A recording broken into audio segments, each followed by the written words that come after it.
Assalamualaikum warahmatullahi wabarakatuh. Salam sejahtera untuk kita semua. Saya Yasinta Levi Septiarli, SPSIMA, dosen tetap di Program Studi Psikologi, Fakultas Kesehatan dan Sains, Universitas Dianapura. Video ini saya buat dalam rangka penilaian pernyataan diri dosen untuk unjuk kerja Tridharma Perguruan Tinggi, khususnya dalam bidang pengajaran untuk sertifikasi dosen tahun 2025. Sebelum menyaksikan video pengajaran yang saya lakukan, saya akan menjelaskan terlebih dahulu mengenai mata kuliah yang saya ajarkan. Mata kuliah yang saya ajarkan adalah psikometrika dengan kode mata kuliah PSI 2113, bobotnya 4 SKS dan diajarkan pada semester 3. Deskripsi mata kuliahnya adalah mata kuliah ini membahas dasar-dasar teori pengukuran psikologis, termasuk konsep validitas, reliabilitas, dan analisis item. Mahasiswa diharapkan memahami dan menerapkan prinsip-prinsip psikometri untuk mengevaluasi kualitas alat ukur psikologi, serta menginterpretasikan data menggunakan teknik statistika dasar. Berikut adalah capaian pembelajaran pada mata kuliah ini. Yang pertama, mahasiswa mampu menunjukkan sikap bertanggung jawab atas pekerjaan dan penugasan di bidang mata kuliah psikometrika dan pengukuran psikologi secara mandiri. CPMK yang kedua, mahasiswa mampu menunjukkan kinerja mandiri, bermutu, dan terukur dalam kinerja psikometrika sebagai dasar pengukuran psikologi.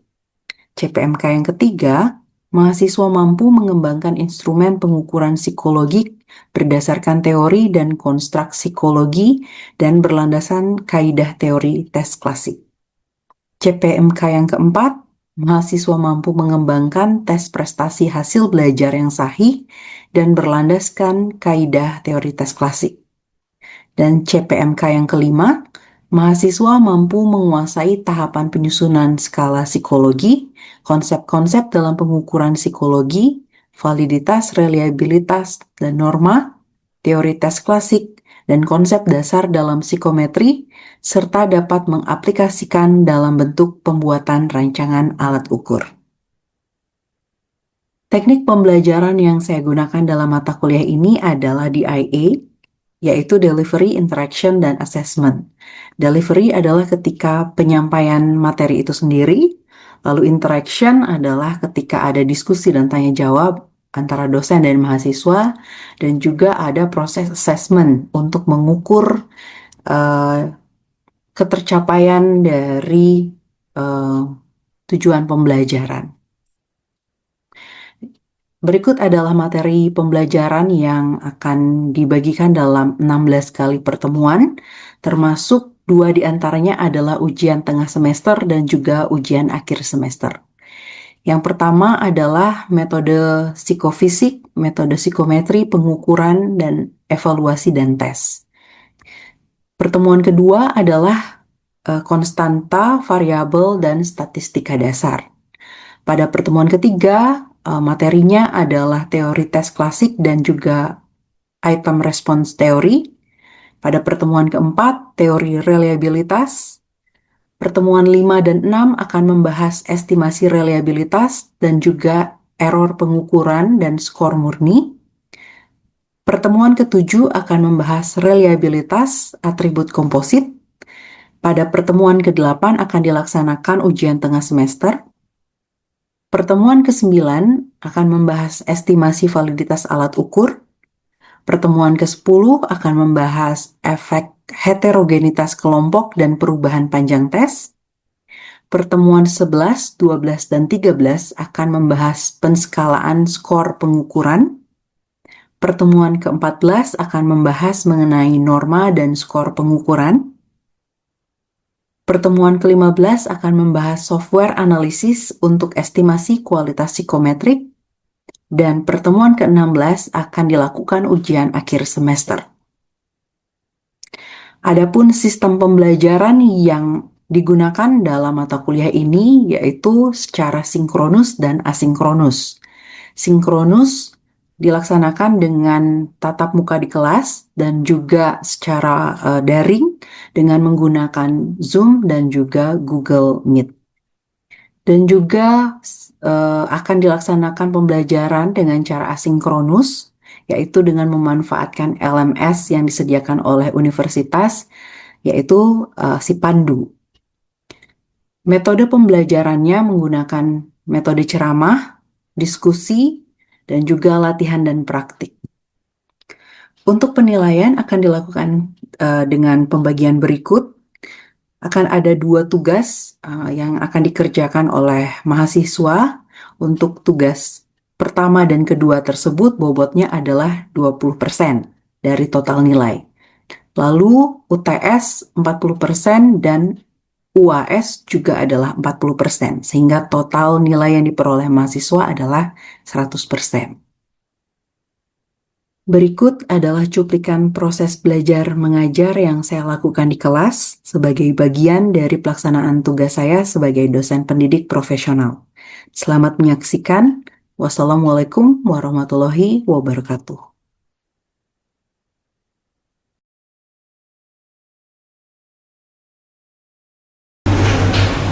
Oke, selamat siang teman-teman. Ya, kita ketemu lagi di semester ini dengan mata kuliah yang baru yaitu psikometrika. Ya, jadi kita akan belajar dalam 16 kali pertemuan tentang apa itu psikometrika dan bagaimana metode-metode atau teknik-teknik yang ada dalam psikometrika untuk menguji atau membuat pengukuran psikologi yang sahih. Ya. Ya, di pertemuan pertama ini sebelum kita memulai segala sesuatunya, mari kita awali dulu dengan berdoa supaya apa yang kita jalani selama 1 semester dan hari ini itu menjadi sesuatu yang berguna. Silakan berdoa dimulai, berdoa dapat diakhiri. Ya, baik. Kita akan mulai dulu dengan presensi ya. Kalau saya lihat dari jumlah yang hadir, sepertinya semua hadir hari ini ya.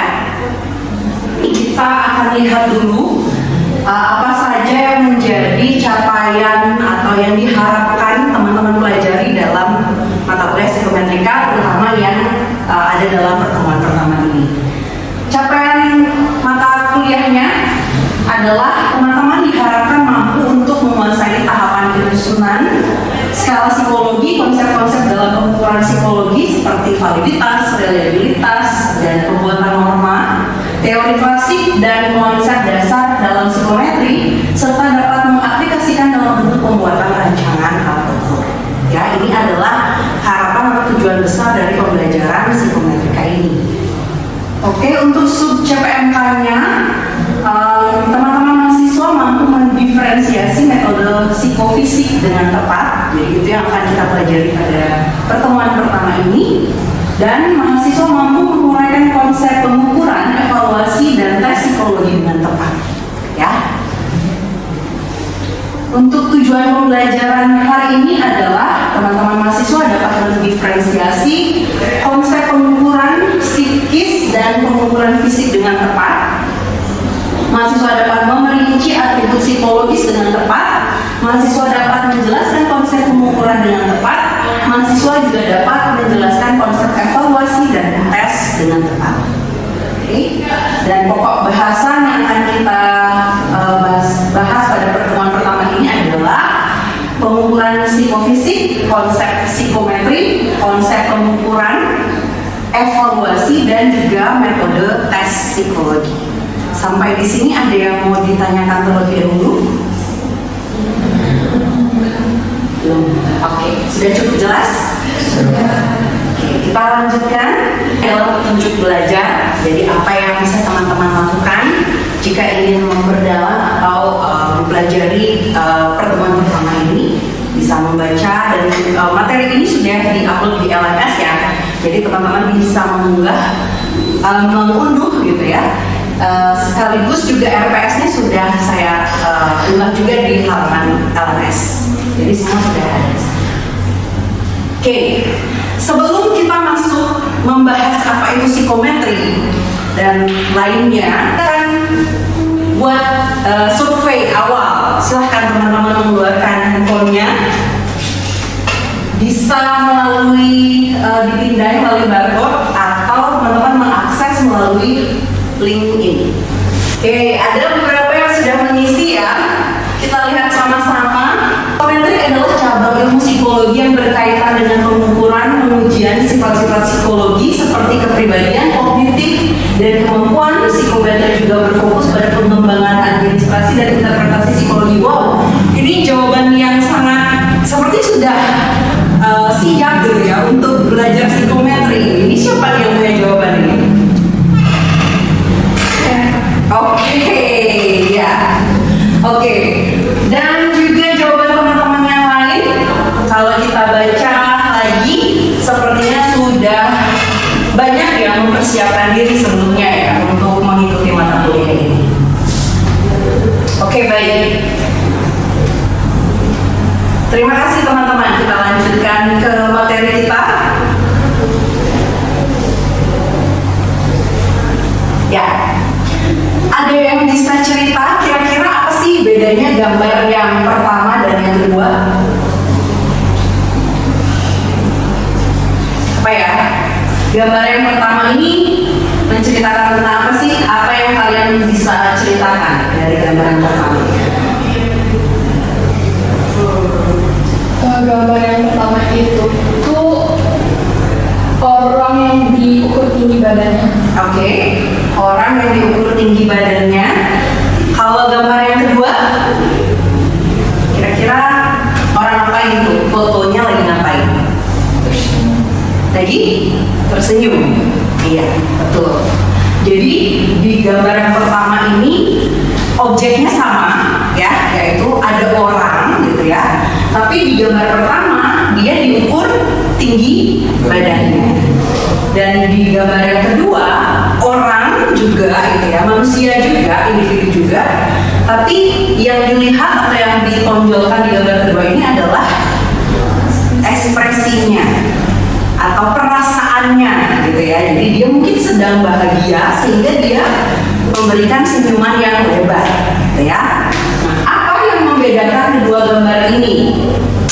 Gambar yang pertama, ketika teman-teman mengukur individu atau manusia, gitu ya, dengan melihat atau yang diukur, yang menjadi objek ukurnya adalah sesuatu yang dapat diukur langsung atau nampak, gitu ya, maka itu disebut dengan atribut fisik. Apa saja yang disebut dengan atribut fisik? Misalnya tadi tinggi badan seseorang. Lalu apa nih? Kuatnya, gitu ya, kekuatan dari ototnya, gitu ya. Lalu bisa juga mengukur kecepatan, gitu kan? Kira-kira apa lagi ya selain itu yang bisa kita ukur langsung? Berat badan, betul. Apalagi kira-kira? Putra mau menjawab? Panjang atau lebar meja. Oke, meja boleh, panjang atau lebarnya. Ada lagi kira-kira yang biasa teman-teman ukur apa lagi kira-kira? Suhu tubuh dari seseorang boleh. Ada lagi yang punya pendapat? Mungkin selain manusia sebagai subjeknya, nah yang lain mungkin tadi benda seperti meja itu bisa diukur lebarnya, bisa diukur tingginya, dan itu juga disebut sebagai pengukuran dari atribut fisik. Karena apa? Karena dia bisa diukur langsung, ya, nampak dan bisa disandingkan dengan alat ukur. Oke. Lalu gambar yang kedua, kalau yang tadi adalah mengukur atribut fisik sesuatu yang nampak, maka ketika kita bicara tentang ekspresi, ketika kita bicara tentang perasaan, ada yang tahu bentuknya perasaan seperti apa? Enggak ya? Ada yang tahu bentuk atau wujud wujud kebahagiaan atau kesedihan itu seperti apa? Kalau yang selama ini teman-teman tahu bahwa oh orang itu bahagia, orang itu sedih itu dengan cara apa? Ekspresi atau perilaku yang ditunjukkan, betul sekali. Jadi apa yang kita lihat atau perasaan seseorang itu kita ketahui dari perilaku atau ekspresi wajahnya. Nah, bagaimana bentuk atau wujud dari perasaannya itu sendiri kita nggak bisa tahu, ya. Nah, itu disebut dengan atribut non fisik atau dalam lebih detailnya adalah atribut psikologis. Oke, terbayang bedanya atribut fisik dan non fisik atau atribut psikologis? Oke, kalau begitu keluarkan lagi handphonenya. Silahkan di-scan barcode ini. Kita akan lihat kira-kira apa lagi sih menurut teman-teman yang menjadi atribut psikologis. Oke, sudah muncul ya jawaban dari teman-teman ya. Ya, atribut psikologis yang teman-teman ketahui ada yang mengatakan emosi, ada yang kebahagiaan tadi ya. Mungkin terinspirasi dari foto yang pertama ya. Ada kesepian atau loneliness, stres, kecerdasan, tingkat kecerdasan, kecemasan, prestasi, pola pikir, ya. Kalau Tuayu tadi membuatnya apa? Yang kebahagiaan. Kebahagiaan. Oke, bisa dikasih tahu nggak kenapa menurut Tuayu itu kebahagiaan itu adalah atribut psikologis? Karena dia menunjukkan salah satu ekspresi yang bisa menjadi salah satu jadikan atribut psikologis. Oke. Ada lagi yang lain mungkin Lisa? Jawabannya yang mana? Intelijensi. Intelijensi. Ya. Kenapa menurutmu intelijensi adalah atribut psikologis? Karena intelijensi itu nggak bisa diukur pakai alat ukur gitu, nggak bisa kayak menggaris itu kan nggak bisa, jadi perlu alat ukur psikologisnya. Oke. Ya, menarik banget ya jawabannya. Baik. Apa yang sudah teman-teman jawab ini semuanya benar gitu ya. Jadi inilah yang disebut sebagai atribut non fisik atau dalam hal ini kita sebut sebagai atribut psikologis. Ada yang mau ditanyakan terlebih dahulu sebelum kita lanjutkan ke materi berikutnya tentang atribut fisik dan non fisik?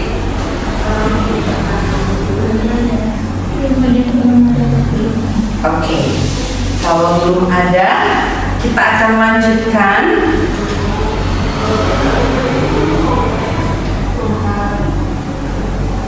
Ya, ini tadi yang menjadi jawaban teman-teman juga ya. Beberapa di antaranya ada yang juga menjawab emosi adalah atribut psikologis, betul sekali gitu ya. Tadi kita sudah lihat sama-sama. Ya, happiness, sadness, fear, ketakutan, rasa marah, tingkat kecemasan, tingkat agresivitas seperti yang tadi teman-teman juga sampaikan memang merupakan atribut psikologis ya. Jadi apa sih yang membedakan atribut psikologis dan atribut fisik secara umum? Ada yang mau memberi pendapatnya? Saya jawab, kalau atribut fisik itu sesuatu yang itu dapat dilihat secara kasat mata seperti panjang meja atau tinggi badan atau berat badan. Kalau atribut psikis atau non fisik itu yang tidak dapat dilihat seperti identitas, kemanusiaan, kemasan dan lain sebagainya. Betul sekali ya. Jadi atribut fisik itu ciri utamanya adalah seperti namanya. Jadi ada bentuk fisiknya yang bisa langsung kita bandingkan dengan alat ukurnya dan langsung kita ukur ya. Sementara yang non fisik bentuknya tidak nyata atau dalam istilah psikologi dia disebut sebagai atribut laten karena bentuknya ini nggak ada tapi dia keberadaannya bisa kita lihat, bisa kita kita ukur, bisa kita observasi melalui pola perilaku yang dimunculkan oleh individu. Ya. Ya, atribut psikologis itu dapat diukurnya melalui indikator-indikator perilaku yang ditunjukkan oleh seseorang atau individu, gitu ya. Beberapa alat ukur atau skala fisik seperti yang mungkin teman-teman sudah ketahui, untuk mengukur tinggi badan biasanya menggunakan apa? Meteran.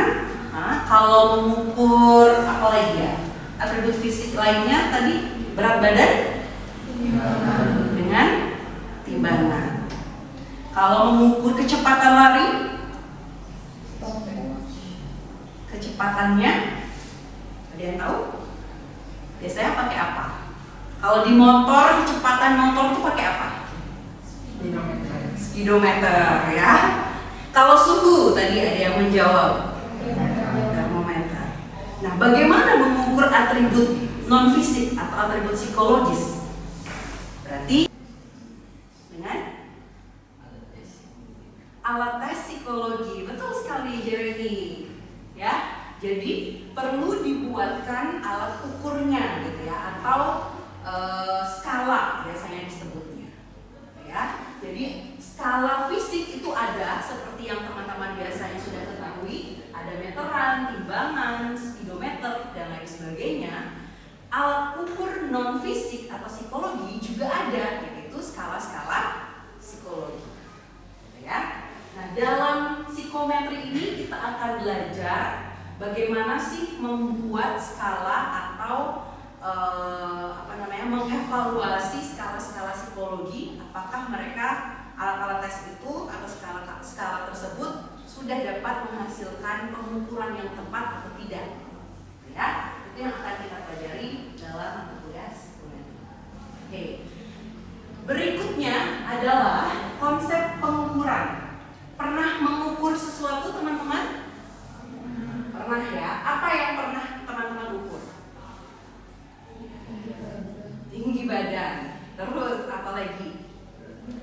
Berat badan pernah mengukur. Pakai apa? Terus gimana cara mengukur berat badannya? Gimana? Naik di timbangannya ya, ya. Ya, betul, gitu ya. Ketika kita mau mengukur atribut fisik, ada alat tesnya, gitu ya, ada alat ukurnya. Lalu kita tinggal mengukur, gitu. Misalnya tadi mengukur berat badan, tinggal naik ke timbangannya. Tapi tahu nggak teman-teman, kapan sih atau proses yang mana yang disebut sebagai pengukuran? Proses yang mana sih dari kita mungkin dari beli timbangannya, gitu ya, karena di rumah belum ada. Terus kita beli, kita buka unboxing timbangan, kita naik ke timbangannya, terus kita lihat angkanya, terus kita tahu, oh beratku 110 gitu misalnya ya. Oh berarti aku kurus gitu, misalnya. Proses yang mana dari semuanya itu yang disebut sebagai pengukuran? Waktu hasil dari berat badannya keluar. Waktu hasil dari berat badannya keluar. Berupa apa itu hasilnya? Berupa angka. Berupa angka, betul sekali ya. Jadi pengukuran itu sendiri adalah ketika kita berhasil untuk mengkuantifikasi atau mengangkakan dari atribut yang diukur. Kalau kita lihat dua gambar ini, di gambar yang pertama ada kalau kita buatkan garis kontinum, gitu ya, ada dua bapak-bapak yang mengantarkan makanan, ada bapak A dan B, di mana bapak A ini diletakkan di belakangnya bapak B, gitu ya, atau lebih dekat dengan sudut lambat, gitu ya. Kutub lambat ini. Nah, apa yang bisa kita lihat dari gambar yang pertama ini? Informasi apa yang teman-teman dapatkan? Laju motornya lebih lama daripada bapak yang dekat. Yang mana itu? Yang A? Iya. informasi terkait dengan berapa sih kecepatan lajunya Bapak A ataupun Bapak B? Nggak tahu ya. Tapi di gambar yang kedua ada informasi lain, yaitu bahwa Bapak A ini melaju dengan kecepatan 30 km per jam. Sementara Bapak B melaju dengan kecepatan 50 km per jam. Berarti kalau pada gambar yang pertama, informasi yang kita miliki hanya bahwa yang satu lebih lambat atau lebih cepat daripada yang lain. Sementara di gambar kedua, kita sudah memiliki informasi tentang berapa sih kecepatan dari masing-masing bapak-bapak yang berkendara ini. Berarti proses pengukuran itu terjadinya pada gambar yang mana? Gambar yang kedua. Karena sudah ada kuantifikasi dari atribut yang diukur, ya, berupa kecepatan laju kendaraan. Oke. Nah, dengan melakukan pengukuran gitu ya terhadap atribut fisik maupun non fisik, dengan punya angka dari masing-masing atribut, selain tahu bahwa Bapak B itu lebih cepat daripada Bapak A, kita juga bisa tahu berapa sih perbedaan kecepatan dari bapak-bapak pengantar makanan ini, gitu ya.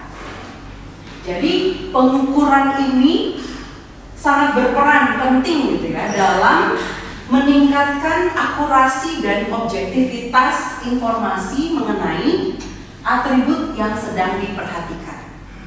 Sampai di sini ada yang mau ditanyakan dulu? Sudah dapat dipahami tentang konsep pengukuran? Baik, sudah selesai mengerjakan tes yang pertama dan kedua. Kita akan diskusikan ya hasil yang teman-teman dapatkan. Ada 3 pertanyaan yang teman-teman bisa diskusikan dulu mungkin dengan teman kiri kanannya. Tadi di tes pertama ada iklan. Tes kedua ini bagaimana? Tidak ada iklan ya. Jadi lebih yakin yang mana nih? Yang pertama atau yang kedua? Yang kedua. Yang kedua. Oke.